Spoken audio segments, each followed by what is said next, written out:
Hatalmasat, milyen vastag van. Azt az igen. És egyébként Köszönöm. húzta be a botot a vízbe.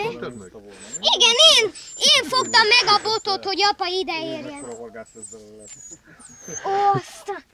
Ugye nekem köszönhető, hogy lett egy hal. Azt. Nincs matracom, nektek nincs?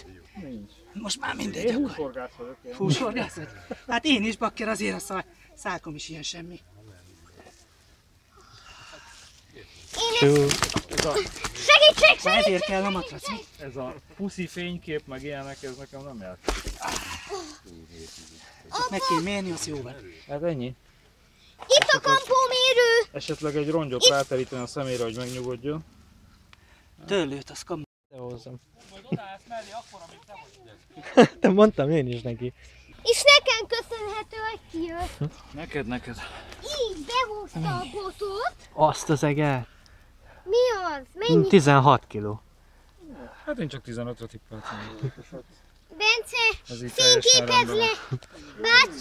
Vigyük Bácsi, így szerintem.